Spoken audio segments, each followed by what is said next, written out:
Hello, this is Gary Boomer, visionary and strategist at Boomer Consulting, along with Eric McMillen, my co-host. Eric is the founder of the McMillen Group. And in our series of podcasts on privacy and security, today's topic we want to cover is in the area of AI and how that's going to impact privacy and security in the future. So, Eric, good morning and welcome to our audience. Good morning, Gary. Stuff. Yes. One of the biggest topics that we get anymore is that concerning generative AI. So I'm really looking forward to today's discussion. Me too, in that I read a lot and have been kind of a pioneer here in testing Chat GPT and some of the other um, large language models out there, and have been very, very impressed. And I think the thing that I would say is how rapidly this is developing and how it's really accelerating. As Ray Kurzweil says, it's a law of acceleration. And if you think about that, the old example that I like to use is a penny every day. If you double it, hmm it doesn't amount to much for the first 3 to 4 weeks, but those last days of the month become pretty significant. And I think that's what's happening in technology, and it's probably surprising a lot of people. So let's start off with our topic today in generative AI, privacy and security. Let's talk about the good first, and then we'll get into other aspects. Yeah. Again, generative AI, by the time we get this podcast out, we'll have probably made more vast leaps. But again, it is a tool. It is a tool that is very valuable for us. Again, the good. I tend to look at this like the old Clint Eastwood movie, the good, the bad, the ugly. And we have the same thing with generative AI. From a cybersecurity defender standpoint, generative AI is very helpful. You know, whether we're using it for threat simulation and training. So if we're doing pen test or something like that, using that against uh, our own firm, uh, using it to model, our environment to find out where our weaknesses are. A lot of our vendors are now baking AI into their products, such as, uh, our email filters. So that is enhancing, identifying phishing and malware and things like that coming through. On more the research side is we're using it to better model and enhance the security and encryption programs that we're doing by vastly cutting down the amount of time it takes to come up with these new protocols. And I'm lazy, so one of the ways I actually use it is to help me generate Python code for scripts and things that I use within my own work, or uploading and feeding programs that we may get from GitHub or somewhere off the net, and having it analyze that code for us and let us know if there are any security issues with that. What used to take a static analysis person, days to do and produce a report, now with some of the various AI platforms, I have that done in just a few minutes in a very nice report. Again, a very big time saver. And it's able to pick up things that we tend to miss. Now, is AI perfect? No. We still have the hallucinations issue, which is just, basically a false positive. But right now, for the speed, you couple that tool again with the human, and we're much better off. I would rather be able to go through all of those logs and only have to chase down one or two false positives, as opposed to having to spend hours and hours. It's allowing me to be faster as a defender of my environment. Well, Eric, one of the examples that I like to use is think of a large apartment complex or a large facility or multiple facilities and what it takes to monitor all those cameras. And AI Yes. now can uh, monitor those cameras. You can actually use cameras that are in existence. You don't have to buy brand new cameras. And if you think about many businesses had somebody monitoring that 24 hours Mm-hmm. a day. And with AI, they can be much more responsive. And you just take the human element out of that because that is tedious work. And I know a company that I'm familiar with, Cloud A Structure, or yeah, Cloud A Structure. Um, they've turned that into a really good business that Mm-hmm. has helped business owners cut their cost of their physical security. So it Yes. applies both the physical as well as crypto and security Mm-hmm. and privacy. Yeah, in fact, we're even seeing now a lot of the consumer grade cameras and things that are now starting to bake rudimentary AI in there, where on the motion detection, it used to be if a possum crossed your backyard, you were getting alerts. Now it can actually differentiate between animals and humans and only alert you on humans. So again, it's moving rapidly and harnessed for good. It is very useful. Unfortunately, we also have the bad and the ugly. Yeah, let's talk about that a little bit. Okay.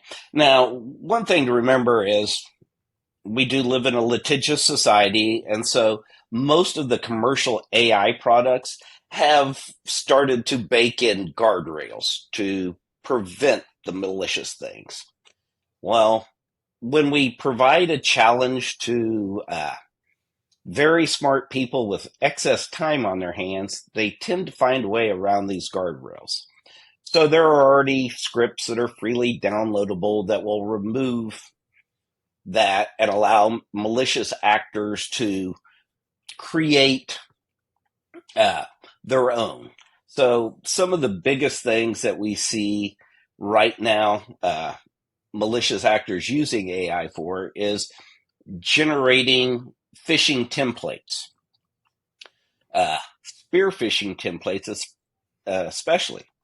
If I can take your firm's URL, upload it, and then have my AI generate a targeted phishing email to people within your firm based on information you're freely providing that is both spelling and grammatically correct, it just got much more difficult for us to identify and stop that target. Uh, with some of the other tools, generating voice prints. How I work with a lot of banks. They're supposed to have a protocol. If I call in to do a wire or an ACH, okay, how do you verify my identity? A lot of community banks, unfortunately, still say, oh, well, we know Eric's voice. Well, we're producing enough content just on this podcast that I can upload that into an AI tool and it's going to generate a voice print. I then provide it text of what I want it to say, and now somebody is mimicking my voice. Some other ways that we've seen them using this is the development of malware. Uh, Chat GPT was one of the first ones out, put in the guardrail. So it's like, let's see how this works. Please generate, you're an awesome coder. I'm writing a ransomware program. I want it in Python. Please generate it. Oh, well, I'm sorry. I can't do that. Okay, let me try it a different way. I was still able to produce it one piece at a time. and then string it together and then fire it against a test machine, it worked.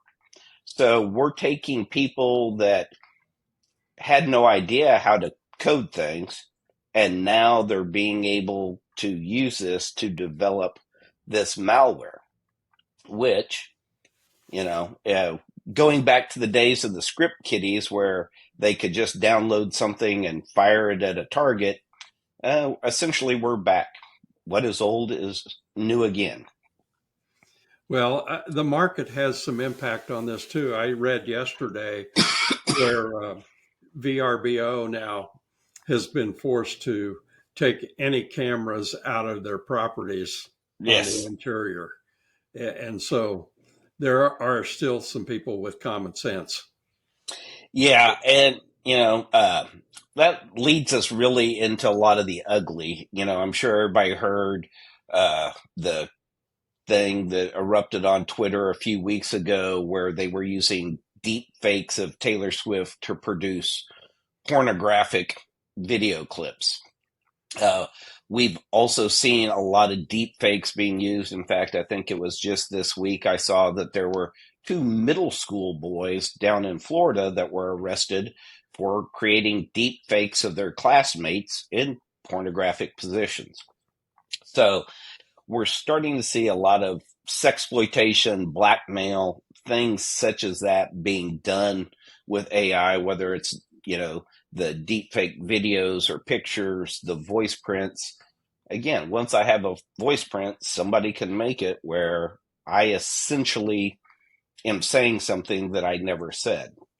So to use it for misinformation, uh, how could we impact the market if I can fake voice of a CEO, before an earnings call and release that, uh, damage the reputation of a firm.